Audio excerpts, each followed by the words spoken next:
we write them to help the people that we care for in our communities. But when these books do get hot, I think it's really important because it's making a statement to the media, to the medical establishment. Like, people want something different, right?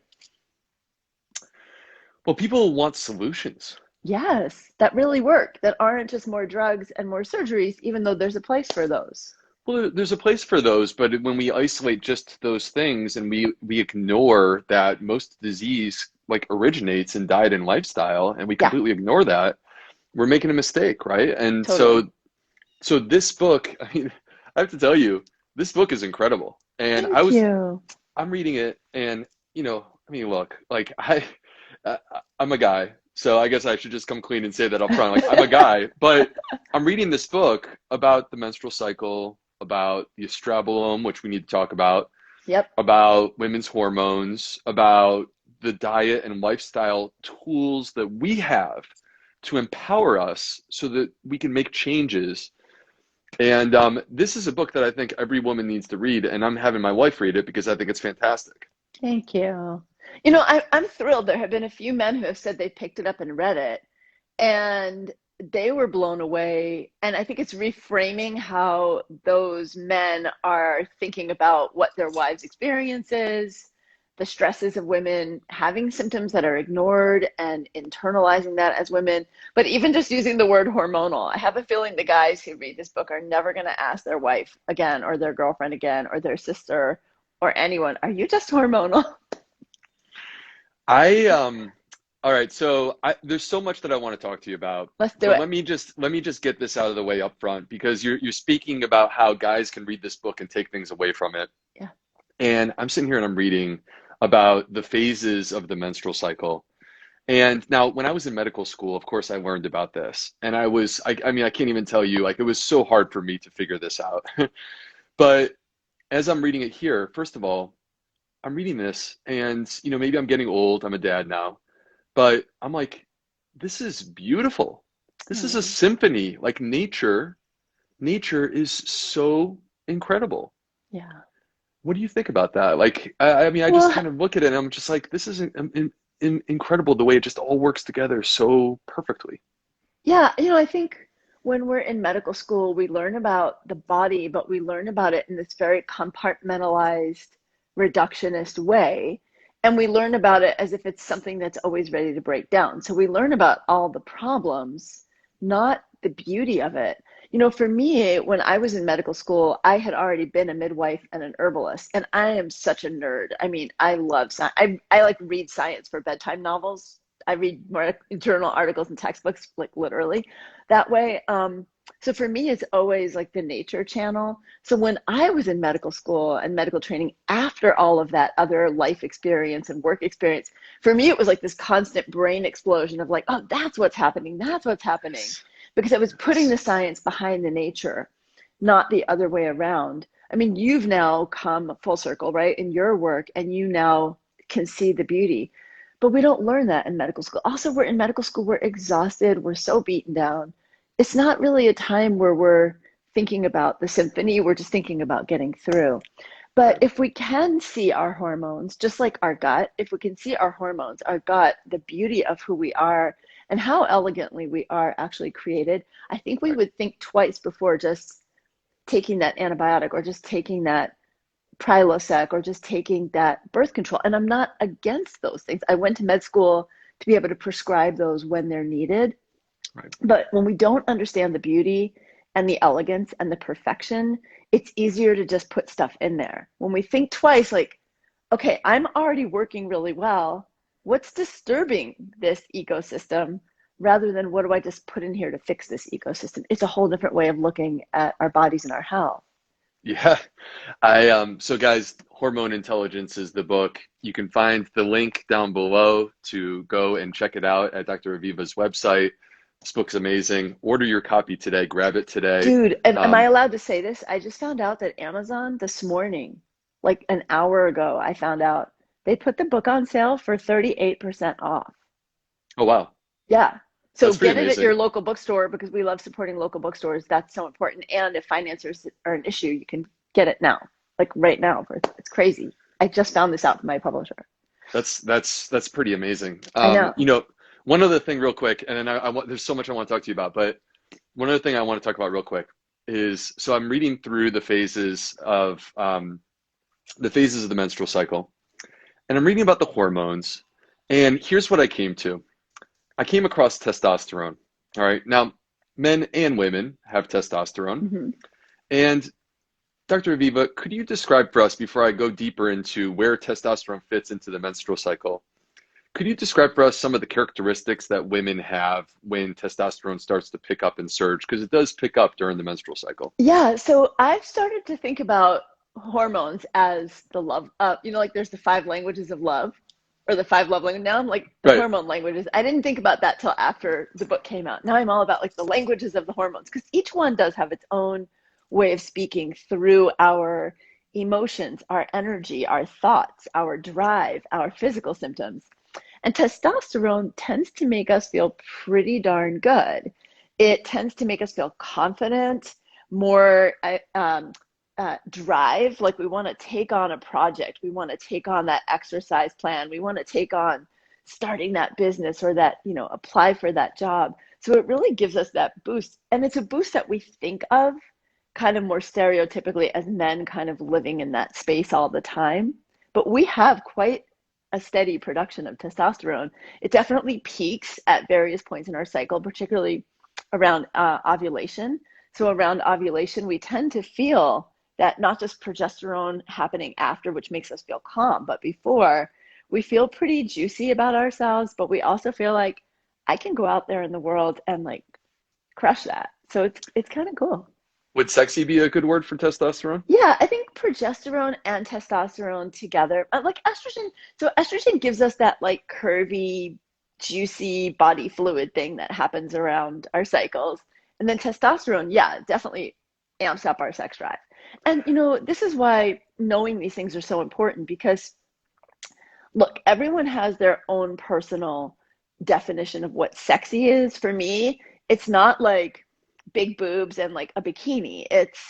To me, it's like a woman who feels at home in her own skin, feels really confident. I think of someone like anyone from like Michelle Obama to Helen Mirren, who's just like any age, those are women who are post-menopause and they're like Right. sexy, they're like smart, they're confident, they're owning their lives, they dress how they want to. That to me is what sexy is. It's like taking ownership of ourselves. Yeah. But it also does make us feel more sexually stimulated and driven. And so it's important for everyone to know like your sex drive is your own thing. There's no too much or too little other than how you define it, right? That's really important for women. And at the same time, not having any sex drive or having a really low sex drive or knowing that your sex drive has gone down is one of the ways that our hormones also speak through us. And that's maybe telling you, maybe your testosterone's a little low. Similarly, if you're in the second half of your menstrual cycle and you are feeling really anxious, you're not feeling calm, it could be that your progesterone's low because calmness is one of the love languages of progesterone. So learning these things can help us learn what's off without having to get a lot of fancy testing.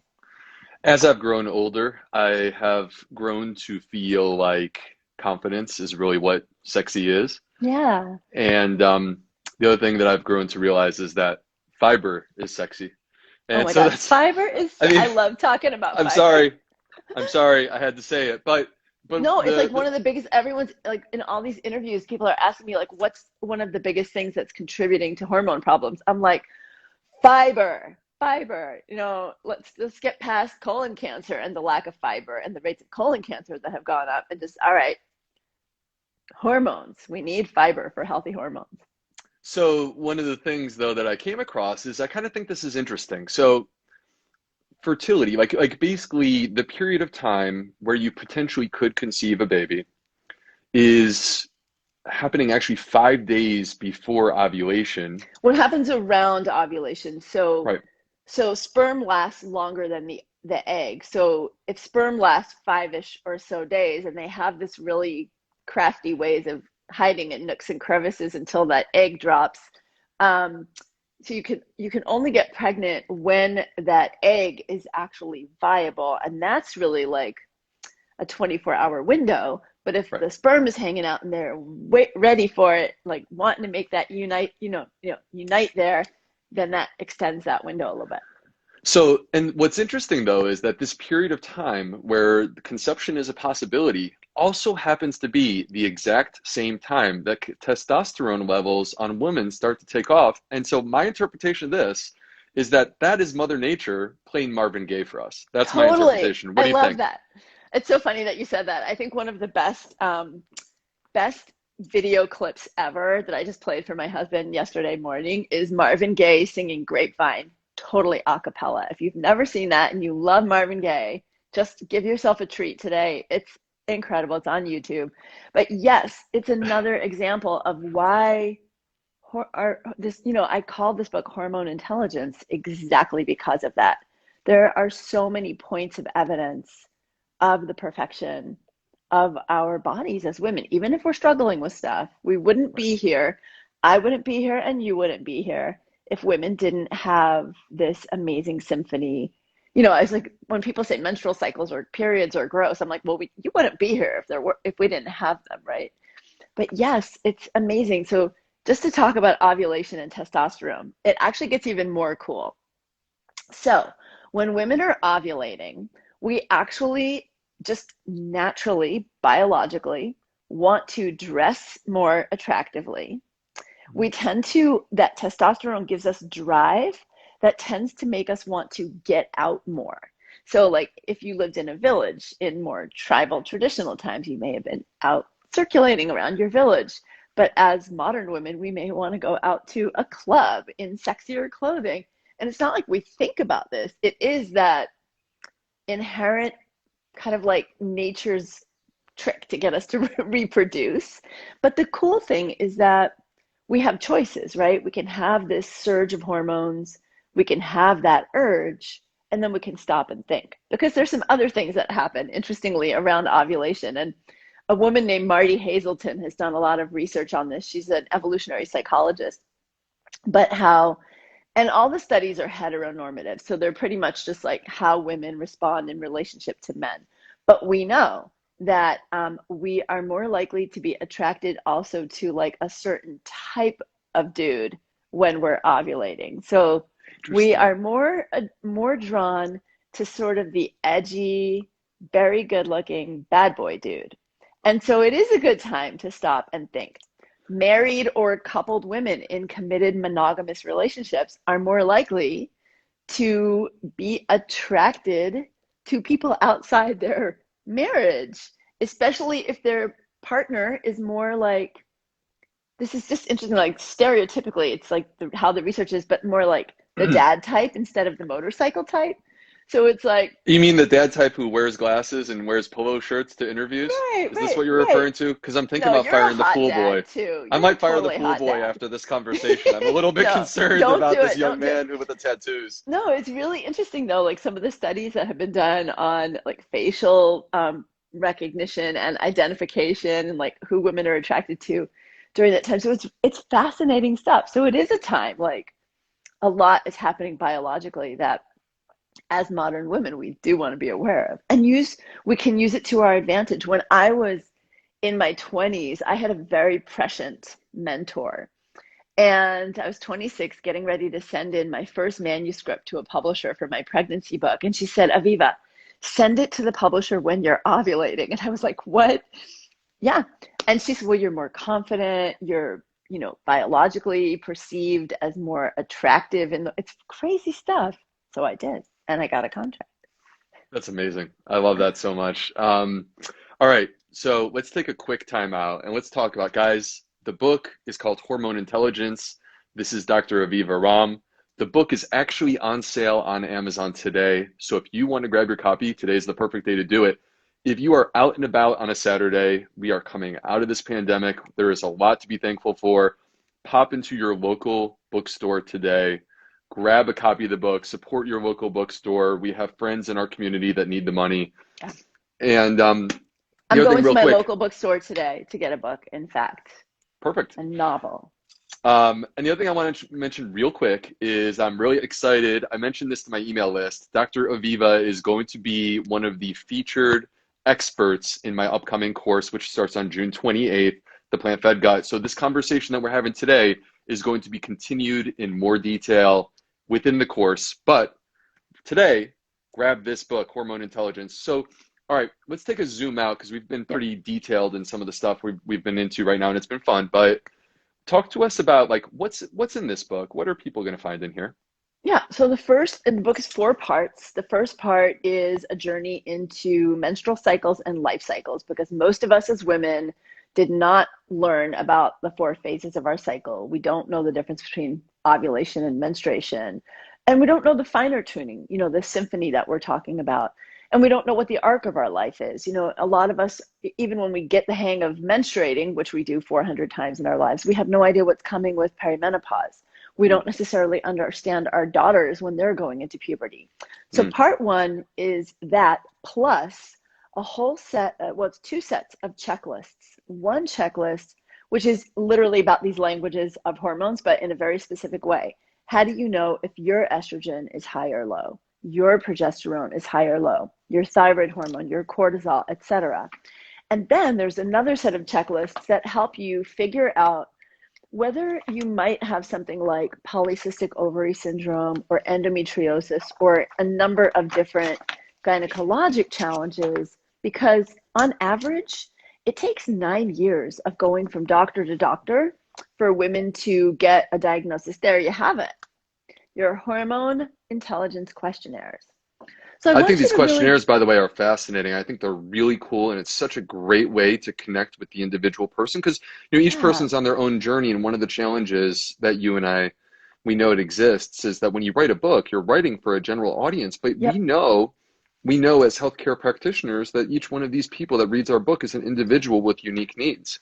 Exactly. So the book allows you to have a huge opportunity to figure out where you are in these different hormone balances or imbalances, give yourself a scoring system.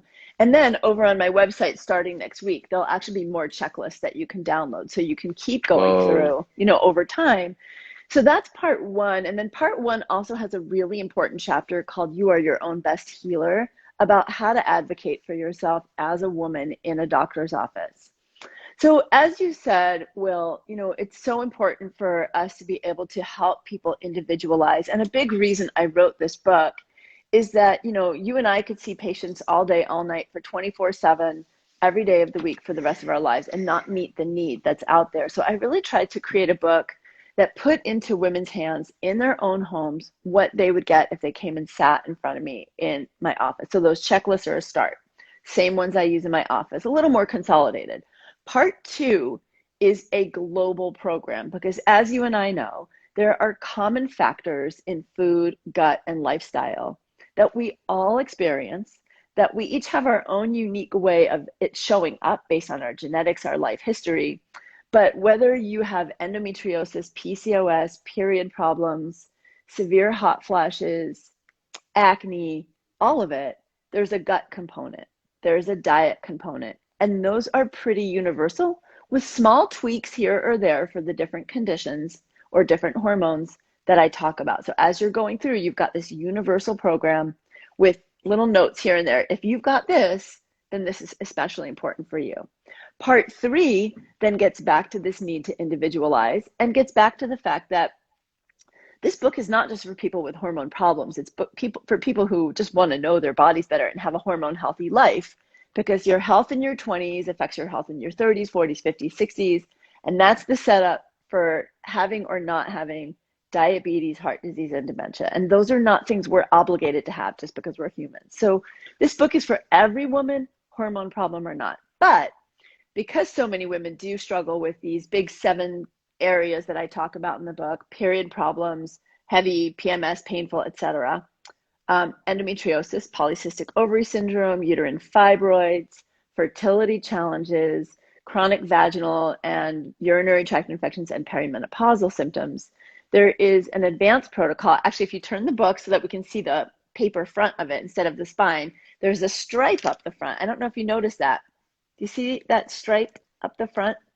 It's like, I have a copy here. See this stripe right here? Oh, yeah. Sorry. I'm sorry. That Yeah. is the advanced protocols. Yeah. So that's where you start to get into I have PCOS, I'm doing this plan, I'm doing this universal core plan, but I can also flip there and find the very targeted herbs, supplements, strategies, exactly, it's in Get Personal, that you can use for these different conditions.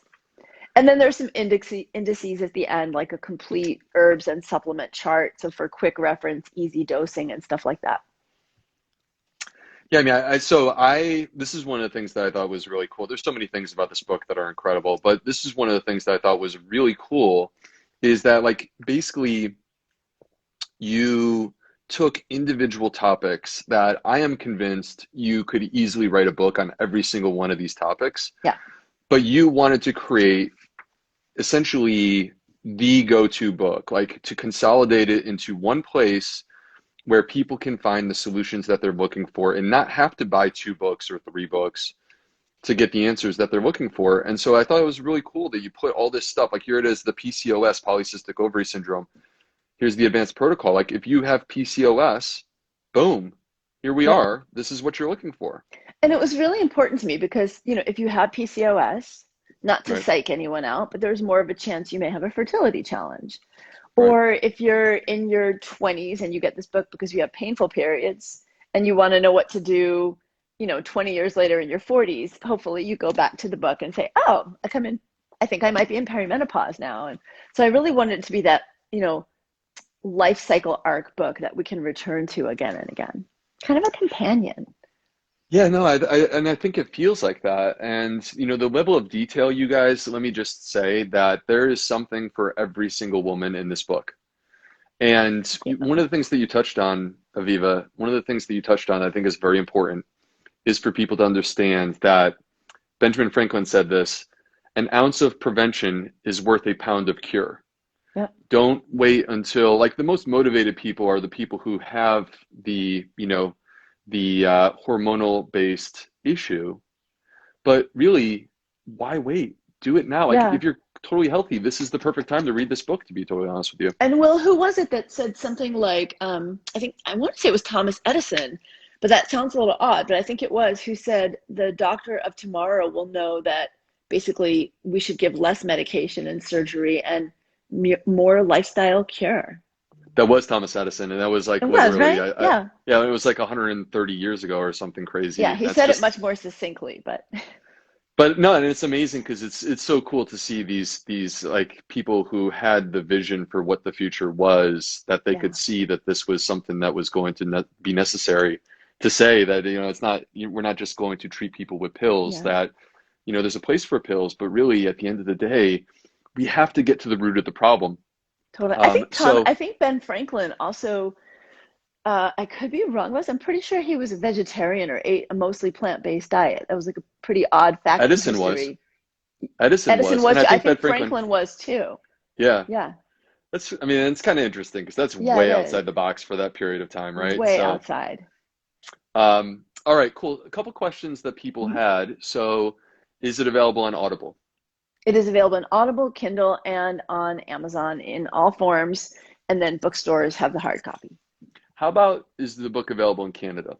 It is. You can get it through Amazon Canada. All the Audible Kindle versions are available. And I'm pretty sure you can get the book shipped through a number of different distributors to Canada, Australia, New Zealand, Germany. There's actually a German version now, UK? UK. So you can find it pretty much anywhere. In my experience, you guys, Book Depository, there may be other options, but Book Depository is one of the ways that you can get the book shipped overseas. So like if you're in Hmm. Australia, New Zealand, or the UK, you could check out the Book Depository and you Exactly. should be able to get it. Um, all right, so this is a specific question that someone asked, but I thought it was a really good question. It was about birth control. Yeah. You have a huge section in this book about birth control, and the question was that the person wants to come off of birth control, concern about connections with autoimmune issues, and was wondering, does the book help a person know how to navigate that? It does actually. So I'm not a doctor who's against the pill. I think that there's a time and place for it, but I do think that it has a lot of unintended consequences. Interestingly, autoimmune conditions, particularly Crohn's and ulcerative colitis, can actually be triggered to start or be triggered into a flare buy the birth control pill. So I'm not a huge fan of the pill for anyone who has an autoimmune condition. Coming off the pill is simple. It's not a medication you have to wean yourself off of. You can stop it tomorrow morning. Just don't take it anymore. The main thing to know is you ovulate before you menstruate. So you can get pregnant before you realize you're cycling. So you want to have a different form of contraception if you come off the pill. The most important things with coming off the pill are to know that the pill depletes a number of nutrients: B vitamins, vitamin D, magnesium, zinc, vitamin C. And so in the book, there's actually a protocol for what nutrients to take. And if you're on the pill, you should take those too. It's really important. And if you come off the pill, take those. The other thing to know is that when you come off the pill, 80% of women will have a menstrual cycle that starts up within 3 months, but 20% won't. So if your period doesn't come back in the first month, give it 3 months, just pay attention. But if it takes longer, that could be normal. But 60% of people who go on the pill for hormonal imbalances, heavy periods, painful periods, endometriosis, other things, acne. So if you had those things when you come off the pill, they may be part of why your cycle's not coming back. So the book has a whole protocol for what to do if you're in any of those situations. Perfect. You guys, the book is called Hormone Intelligence. I saw some people asking, what is the name of the book? So the book is called Hormone Intelligence. I've said this, but I'll say it again real quick. Grab it today. It's on sale on Amazon today. We don't know how long that sale will last. A lot of times they're just 24 hours. If you're out and about, pop into your local bookstore, snag a copy there, support your local bookstores. It's totally the way to go. So let's do some questions. We have a lot of people asking questions here. A couple people said they just bought the book, and I'm so excited. You know what? Let's do something fun real quick. If you are buying the book or you have bought the book, give me a heart right now. You can tap that heart button, give me some hearts, and show me that you're either going to buy the book or you've already bought the book. Let's see it, you guys. It takes a few seconds for this to happen, by the way. Well, and y'all, while you're doing that, just so you know, because I don't know, Will, if you know this, but anyone who buys the book, go over to avivaram.com/book, avivaram.com/book, because there's some really special bonuses there, including 12 different conversations that I had with women who do work in the hormone and women's health space, and they're free for you. If you just register, you'll go over to that page, you'll see how to register your proof of purchase. Boom, the stuff is yours. Fun stuff. Nice. Very cool. We're getting a lot of questions, Aviva, about Let's IUDs. do it. Let's bang through them. Yeah, so IUDs, people are wondering, I mean, there's questions about like hormonal IUDs, let me see. I saw some other ones. What are your thoughts on IUDs in general? Yeah, so I think that they're actually, if you're not interested in doing like a natural fertility awareness method, and you want an actual form of contraception that's mechanical or medical, then an IUD, in my opinion, is the preferred form. You can get the hormonal one, which has a little bit of hormones that goes systemic, but it's mostly very local. Or you can get the copper one. There's a very tiny risk of some challenges that some women report having with copper, like joint pain. It's not been proven medically, but I trust women when they say it's happening, and there are chat groups about it. But I love the IUD. You put it in, you set it and forget it. The hormonal one is good 5 to 7 years. The copper one, 10 to 12 years. You take it out, your fertility returns the next day. Very low risk. So even for my own daughters, when they ask me, I'm like, IUD is great. So I think it's a wonderful option. I meant to say with the pill, especially with the estrogen containing pill, that can affect your gut microbiome too. So with the IUD, you don't have all those usual side effects. And if you still want to menstruate, the copper IUD, you still cycle and menstruate on it too. So for women who want that experience of that monthly cycle, that's a great one. Copper versus the hormonal IUD, any preference there or not really? No, it's really what you're most comfortable with and most interested in having. If you have a lot of heavy periods, for example, the hormonal one might be more advantageous. If you're kind of just done having kids, or that you don't want to have kids for a decade and you want to just do something, set it, forget it, the copper IUD is a great option for that. Some questions about with the copper IUD, it's nice because some women do still ovulate, and that's important, for our health to have ovulation and menstruate. So that becomes an advantage if you like having that monthly cycle. Seeing some questions about menstruating. Hmm. and what is considered normal? Specifically, what do blood clots mean while having a period? Yeah, so this is one of the important things about the book, and there's even a little chart of like what is a normal menstrual cycle. So each of us, there's no one perfect menstrual cycle. Each of us has our own period and our own flow and our own experience of it. But internationally, based on major studies, what we know is that the average menstrual cycle is anywhere between 26 and 34 days. So if you have a 26 to 34 days from the start of one period to the first day before your next period, you're having a healthy, regular menstrual cycle. Also, it shouldn't vary by about more than 4 days each month. So if you're 28 one month, 32 the next month, 30 the next month, that's still considered regular. You want to not blow through more than 6 or 8 pads or tampons a day. If you are, that would be considered a heavy period. When it comes to clots, ideally, you're not having too many clots or too often. But technically, if your clots are smaller than the size of a quarter, I know that sounds really big, but smaller than the size of a quarter, and you're only having them occasionally, that's okay, that's fine. Usually they happen when you're having a heavier period. So women with much heavier periods tend to clot more because the body's trying to staunch off that heavy period with that natural mechanism. Now, if you start to get a little more out of the box into Chinese medicine, in Chinese medicine, lots of clotting is considered blood stagnation. So if that's something that you're having a lot of, I do recommend considering seeing a Chinese herbalist or acupuncturist to just get that extra information. But again, the book has a plan for what to do if you're having heavy flow. And if you get that heavy flow under control, then usually the clotting will stop. Teenagers, though, if your teenager is having clotting, that's typically pretty normal for the first couple of few years.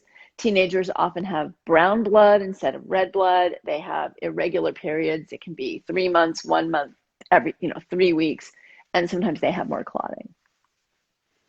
Talk to us about some of the conditions. You mentioned this a little bit earlier, but talk to us about some of the conditions that are being covered in detail in this book. Yeah. So right now we know that 1 in 6 women is going to have a fertility consultation in her reproductive years because of a fertility challenge. 1 in 8 women has a condition called polycystic ovary syndrome, which is a combination of a hormonal and metabolic hormone conditions. So insulin, leptin, ghrelin, some of these hormones that have to do with hunger, appetite, and blood sugar balance. 1 in 10 women is going to have endometriosis in her lifetime. 30% of women over 50 will have a hysterectomy due to a benign condition, usually fibroids. 80% of us will have some menstrual discomfort or problem in our life, significant enough to see a doctor or nurse midwife or nurse practitioner about. A significant number of women have PMS, but up to well, depending on who you ask, 7 to 15% of women will have severe PMS and 2% something called PMDD. And we're all going to go through menopause at some point, and a lot of women struggle with pretty significant symptoms. So the book covers PMS and all period problems, polycystic ovary syndrome, endometriosis, uterine fibroids, fertility challenges, and perimenopause as the 6 key hormonal or hormone-related conditions. Then there's also, because your favorite topic or one of your favorite topics, the microbiome, plays such an important role in vaginal infections and urinary infections, and those can actually be a result of our hormone imbalances, but can also contribute to some of these other problems. There's a whole section on what to do if you're having urinary tract infections, vaginal infections, and because sexual health, as we were talking about earlier, is so important to our pleasure, but also an important indicator of our hormone balance. There's also a section on low libido. A lot of women, surprisingly, even women in their 20s and 30s, experience chronic painful sex or chronic pelvic pain. So in the what's going on down there section, I cover all of that. And those are the common things I see in my practice. I also talk about thyroid and adrenal, even though I have a separate book on that, because thyroid and adrenal health are so central to our gynecologic, our female hormone health, because it's all connected, right? Like it's just all connected. So understanding thyroid and adrenal are an important part of how this affects our reproduction and our physiology. Yeah, it's really so true. I mean, we modern medicine has like basically broken us down into systems and specialists because of the limitations of the human mind, Yeah. because we're only capable of understanding so much. And in the process of becoming specialists, we've lost sight of the whole person. That's why I did And family medicine. yeah, I mean, my background is internal medicine and family medicine because we do take that whole systems approach. And we right. refer to you guys when we really need something. But Right. Well, yeah, I've maintained my board of course. certification as an internist because I still like to think about the whole person and not Yeah. just think about the digestive system. But the reality is, I think it's an important point, is that the body is not compartmentalized. It's all intertwined. It's all one big, beautiful milieu that's connected and talking to one another. And so the gut and the hormones and the pituitary and the adrenals and the ovaries and the thyroid, And what it's we all part of the eat and how system. we sleep. I'm like, and I love gut health. I think the microbiome is probably where I get most geeked out when I'm doing my reading and research. And just the idea, for example, that lack of sleep can cause your gut microbiome to get jet lagged, and that can affect your estrogen levels. I mean, Right. think about that, you guys. It's really amazing. Talk to us for a quick moment about that connection between gut health and estrogen levels, because most people don't realize the gut is a player in estrogen health or estrogen balance. Yes, it's a major player, and I know we'll get into this together in your course. So I'll just give a little, what is it called? Amuse bouche, a little appetizer. Um, so in our guts, we have an entire, I call it a department dedicated to estrogen metabolism. It's called the estrobolome. And this is a variety of organisms that are genetically programmed to maintain our estrogen levels. So, in a nutshell, what happens is when we produce estrogen, or when we take hormonal medications that have estrogen, or when we get exposed to endocrine disruptors, environmental chemicals that act like estrogen, our body has to break them down. It can't just circulate all the time. We can't just be living in a swimming pool of internal estrogen. So the body breaks down what's not being used in the liver, because that's part of the digestive system too, actually, but it's also where we detoxify. And then it pumps it out through the gall with bile. It goes to the intestine, and that's where the microbiome starts to act on it.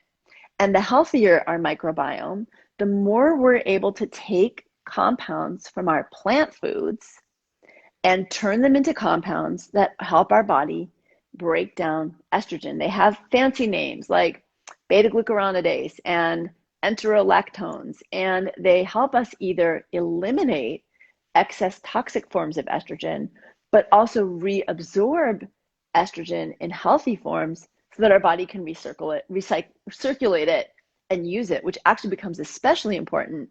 The excretion part of it is important our whole life long, from puberty to menopause. But in menopause, we want that recirculation happening because that extra estrogen helps our bones and our heart and our brain. So there are myriad more connections between, as I was mentioning, gut and sleep, and gut and what we digest from our food, and our ability to use healthy fats that make hormones. But that estrobolome piece of it, to me, is just biological genius. I'm like, wow. When I learned about that, I was like, babe, to my poor husband has to hear all this stuff. Babe, did you know? It's further evidence because, as you know, I spend a lot of time thinking about these connections that we have to these microbes. And Come it on, just say is, it. You spend a lot of time thinking about poop. I mean, well, by the way, you did cover poop a little bit in I here, do which I was cover poop. very happy to see. I even had the Bristol stool scale, but because of space limitations, I had to take it out. So, but it's just, this is further evidence of how integrated we are with our environment and our surroundings, Yeah. and that we are not creatures living in isolation. We are not just these humans, that we really are the product of our environment, which goes back to, like you were saying, food, sleep, exercise, spending time with loved ones. Aviva, let me tell you something real quick. There's an interesting study that I came across the other day, and I found that people who are in a committed relationship start to share microbes with their spouse. Yes, because we're kissing. And But we here's like, is that another, is there more?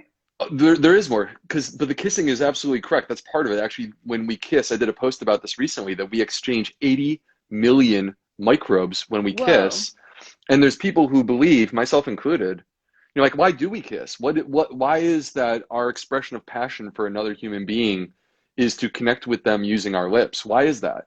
And I think that that's what it is. I think it's the sharing of microbes and the checking of compatibility on some sort of level. Yes. But what was fascinating in this study is that if you and your spouse may share microbes and may become more like one another in terms of your microbiomes. But here's what was fascinating, Aviva. For people who were in had a status in their relationship where they felt like very optimistic, very hopeful for their relationship, that effect was most profound. Oh, And wow. for people who were, I don't want to call it like on the rocks, but like for people who did not feel as connected to their partner, they noticed that actually did not happen nearly as much. Now, Wow. is it because of that connection, like physical connection, or is it because that there's some sort of emotional component that's bringing us together? It's just absolutely Well, fascinating to think about these things. there's so many things that my brain has been kind of zinging about lately. And this is very out of the box, but you know, are these organisms also able to communicate? We know that they create chemicals, right? That create experience, like that change our vagus nerve and how we feel about things. But are they creating chemicals that change our body odor? That our microbiome is communicating to the next person's microbiome. That there's actually synergy and communication happening that we can't see, we haven't really considered and haven't measured yet. I don't There's know. not I wonder. these are great questions. There's animal model data, not in humans, but there's animal model data where they looked at the microbiome in animals and found it connected to pheromones and Oh, interesting. ultimately to mating habits. And Wow. that's there. The metabolites, by the way, you're mentioning, basically Yep. these chemicals, like these microbes, they're affecting estrogen, but they're affecting serotonin, they're affecting neurotransmitters. There's so much that they're Yeah. doing. And these metabolites, I'm convinced, are actually the key. It's not literally the microbes I themselves. agree with you. I couldn't agree more. I think that's what it is too. Yep. And Because I read a study that the metabolites can also affect at a distance, not just what's going on in the liver, but the metabolites can affect and communicate to from women's gut to the microbiome in the breast and may have an influence over breast cancer formation. yep. I mean, there's so much. When people ask me about the microbiome, I say, like, I feel like we have more questions than we have answers, but the answers we have are so staggeringly important. Well, I think so. To me, with the microbiome, 2021 philosophy on microbiome needs to be understanding that there are these inputs into creating the microbes, and the microbes are like the chefs. Okay, they're like the chefs in the kitchen, and we have to present them with the ingredients. If you don't present them with the ingredients, they can't cook that meal that you're looking for. Yep. So when we present them with the ingredients, they are the chefs, and then ultimately they create that product, and it's the product that matters. And what's interesting about it, Aviva, is that it's not about the individual microbes. So we do all these studies, and like, the 2010s were about studying the individual microbes. And the reality is this, that you and I, we may consume the same food, and we may result in the same endpoint, which is the production of, for example, butyrate. And butyrate, a short chain fatty acid, which I wrote about extensively in my book and that you've And I mentioned talk in this about in book. there because I talk about eating Exactly. ghee for Ex- butyrate. Yes. So the butyrate is ultimately what we want, and there are many different microbes that will produce butyrate. And it does not matter whether the butyrate is produced by different microbes in me than it is in you, and our That's so microbiomes cool. are going to be different. But at the end of the day, it's about that end product. So really, the hard part for us is we need to now transition into looking at gut functionality, Yeah. because functionality is what really matters.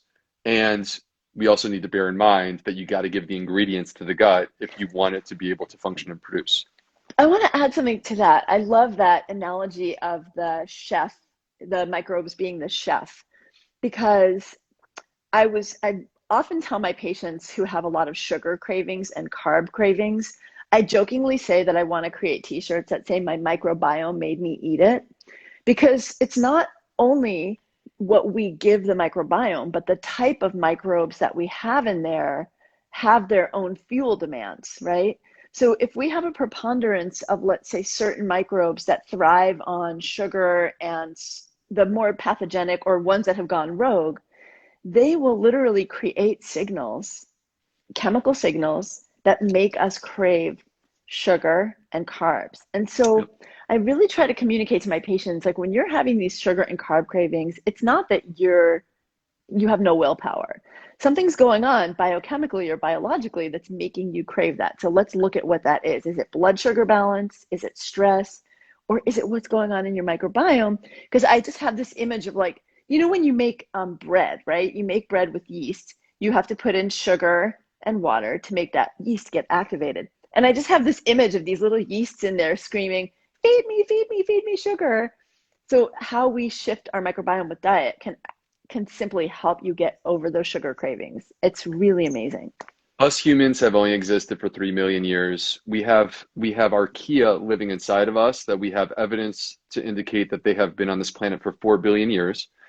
They have evolved amazing ways to allow themselves to survive, and they're worried about themselves, just like we're worried about ourselves. We're selfish creatures too. And so these microbes, they have ways to make sure that they get what they want, and that includes potentially signaling. And so they've shown that there are actually metabolites, Aviva, that can make us like have impulses in terms of our dietary choices. And then the other thing is, so let me kick this out to the 345 people who are hanging with us right now. What do you guys want to eat when you get the worst night's rest? You've had 3 hours of sleep, you were up all night, you didn't sleep. This is what Aviva and I went through during our residencies. What is it that you want to eat? It's simple carbs. Am I right? It's simple Totally. carbs. And so Nobody wakes up in the morning exhausted and thinks, let me eat broccoli. You wake up in the morning and think, let me eat a muffin and a coffee, right? It's like, exactly. And so what's going on? Well, what they've shown is that deprivation of sleep and that circadian disruption, which, by the way, you guys, to the 350 of you here, circadian rhythm was also mentioned in this. whole chapter. That circadian disruption is actually inducing dysbiosis, is actually altering the gut microbiome, is making it metabolically unhealthy. And when it's metabolically unhealthy, guess what types of microbes are thriving? The ones who want simple carbs. And so we crave them.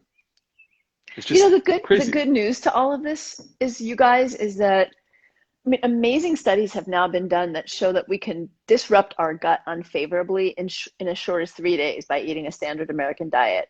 But on the other hand, we can turn our gut around in a couple of weeks. I mean, leaky gut inflammation may take a little longer, but microbiome is, again, this beauty of resilience of ourselves as human organisms. And so doing these little pieces also helps you reset your hormone balance.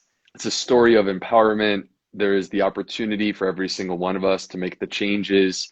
In my book, I talked about the changes that I recommend to enhance and optimize a healthy gut microbiome. And now here we are, and it's June 2021. Here comes Hormone Intelligence. It's burning up, like it's on fire on Amazon. This is the hottest book out there right now. And guess what? No surprise, you guys. No surprise that Dr. Aviva ends up basically concluding the exact same thing that I did in mine, which is that we need to eat a specific diet that optimizes the gut, that balances our hormones. That diet, by the way, is a plant predominant diet that can come in many different varieties. Yep. And that embraces and celebrates abundance and diversity. You've actually mentioned it yourself right in there.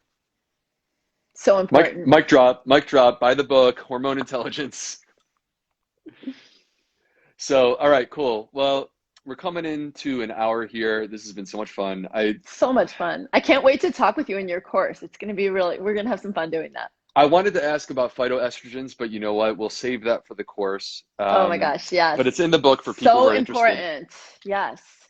So, It kind of okay, gets, just like we'll do a teaser. The okay. phytoestrogens are what I was talking about that your body, when you have a healthy microbiome, takes and allows you to metabolize that estrogen. So super important. In terms of balance, in terms of it being Yep. good, am I right? Yeah. Yep. Exactly. In terms of it being good. Yep. Okay, quick question about recipes. Talk to us about the recipes in here before we go. Yeah. So, I got into this whole wellness, herbal, midwifery world through understanding the importance of healthy eating. And so I started cooking natural foods when I was 15 and 55, just as of this week. So 40 years of cooking. I love to cook. And so I took all my favorite plant-based recipes, which include their fish and chicken. And eggs, when I talk about plant-based, it means predominantly plants. It's not restrictive or vegan or vegetarian, although there is a vegan plan. And I created 5 weeks of meal plans because the hardest part of like eating a healthy diet is often figuring out, well, what should I eat now? So there's snacks, 5 weeks of meal plans, 5 weeks of recipes right out of my kitchen, tried and true, delicious, accessible, because I know a lot of people are busy working, often working moms trying to figure it out. So all in there for you. My favorite is probably, I love the fajita recipes. So just check those out first, but you'll see in the meal plans, you'll kind of look, there's breakfast, lunch, dinner, snacks, all kinds of stuff. All And right, so we're chocolate and dessert. There are a couple of healthful desserts with chocolate. perfect. Chocolate Yeah, can be very healthy. Chocolate is great for the gut I microbes. agree. All right, cool. We're cruising to the finish line. There were a couple questions that we had. Real quick, I just want to touch on this. Yep. We are here to talk about this book. This is Hormone Intelligence, you guys. It came out literally on Tuesday. It is blowing up. It is actually on sale on Amazon right now, and we don't know. I'm guessing that sale will be done by tomorrow. So if you Yeah, my want the book, publisher doesn't know. They just let me know this morning. It's 38% off. I guess it's a thing they do. I don't know, the, but it the, is. in my experience, people think, oh, Dr. B, why don't you run a sale or do this? It's like, I have zero control over this. I wish I did. No, I Um, wish they did it earlier in the week because people have been buying it, but it is what it is. But yeah, it's practically 2 for 1, which I love.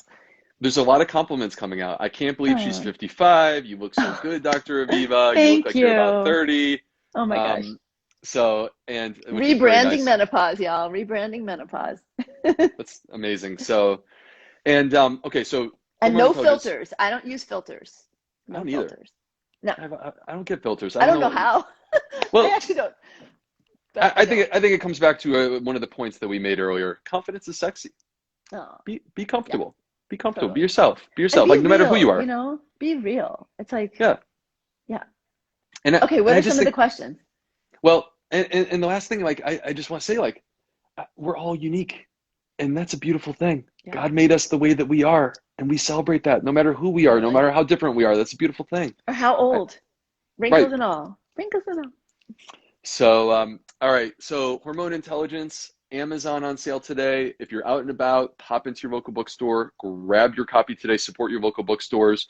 A couple questions about my course. So, I'm not here to talk about the course, and I'm not going to Let's spend talk about time it though. talking. You want to talk about it? Yeah, talk about All it. right. I Super mean, quick. why not? All right.